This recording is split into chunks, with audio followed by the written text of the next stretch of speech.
ভাবুন তো, একটা ম্যাচ হারলে শুধু স্বপ্ন ভাঙছে না, হারিয়ে যাচ্ছে কোটি কোটি টাকাও। একটা গোল, একটা সেভ, একটা পেনাল্টি বদলে দিতে পারে পুরো দেশের ফুটবল অর্থনীতি। কারণ 2026 বিশ্বকাপ শুধু ফুটবলের সবচেয়ে বড় মঞ্চ নয়, এটা ইতিহাসের সবচেয়ে বেশি অর্থের বিশ্বকাপও।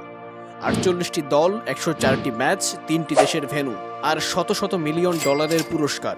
মস্তপণ্ডিতের আজকের আয়োজনে আমরা জানব গ্রুপ পর্ব থেকে ফাইনাল পর্যন্ত কোন দল কত ডলার পাবে, সেটা বাংলাদেশি টাকায় কত হবে, আর কেন এবারের বিশ্বকাপকে বলা হচ্ছে টাকার বিশ্বকাপ।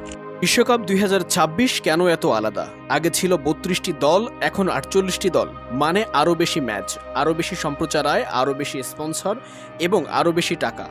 ফিফা এবার প্রায় 871 মিলিয়ন ডলার অর্থাৎ 1,06,262 কোটি টাকা পুরস্কার ঘোষণা করেছে।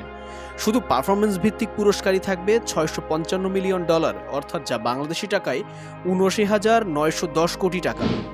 একটা দল শুধু বিশ্বকাপে কোয়ালিফাই করলেই 10 মিলিয়ন ডলার অর্থাৎ 122 কোটি টাকা পাবে। এর সঙ্গে 2.5 মিলিয়ন ডলার প্রিপারেশন ফি অর্থাৎ 30 কোটি 50 লাখ টাকা, সব মিলিয়ে 12.5 মিলিয়ন ডলার অর্থাৎ 152 কোটি 50 লাখ টাকা পাবে মাঠে নামার আগেই।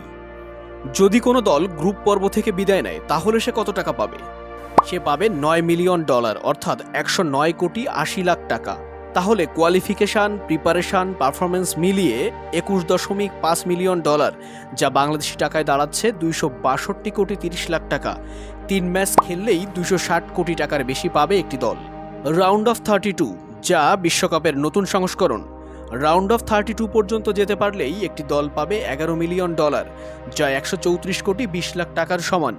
একটা ম্যাচ জিতলেই কয়েক কোটি টাকার পার্থক্য করতে পারে।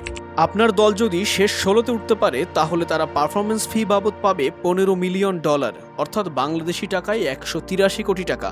এখান থেকেই প্রতিটি ম্যাচের মূল্য ভয়ঙ্কর আকারে বদলে যাবে। কোয়ার্টার ফাইনাল অর্থাৎ শেষ 8-এ পৌঁছানো, যাতে পাওয়া যাবে 19 মিলিয়ন ডলার অর্থাৎ 231 কোটি 80 লাখ টাকা।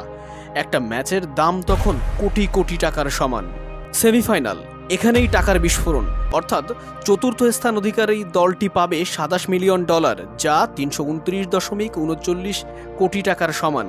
তৃতীয় স্থান যে অধিকার করবে সে পাবে 29 মিলিয়ন ডলার অর্থাৎ 353 কোটি 80 লাখ টাকা। মাত্র এক ম্যাচের ব্যবধানে, আর পার্থক্য রয়েছে কোটি কোটি টাকার। রানার্স আপ, যেখানে হারলেও রাজকীয় পুরস্কার। ফাইনালে হারলেও আপনি পাবেন 33 মিলিয়ন ডলার বাংলাদেশি টাকায়, যা দাঁড়াবে 402 কোটি 60 লাখ টাকা। কান্নার মাঝেও থাকবে কয়েকশো কোটি টাকা। এবার আসি বহুল প্রতীক্ষিত চ্যাম্পিয়ন অর্থাৎ বিশ্বসেরা দল কত পাবে সেখানে। মূল প্রশ্ন, বিশ্বকাপ জিতলে তারা কত টাকা পাবে?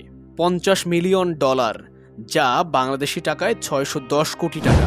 কিন্তু এখানেই শেষ নয়, এর সঙ্গে কোয়ালিফিকেশন ফি, প্রিপারেশন ফি যোগ করলে যা দাঁড়াবে 62.5 মিলিয়ন ডলার, এবং এই সব মিলিয়ে বাংলাদেশি টাকায় দাঁড়াবে 762.50 লাখ টাকা।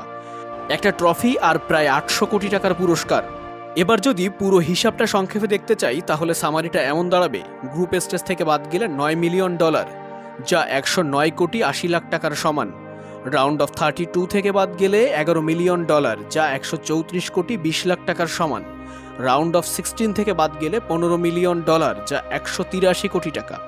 কোয়ার্টার ফাইনাল থেকে বাদ গেলে 19 মিলিয়ন ডলার, যা 231 কোটি 80 লাখ টাকা।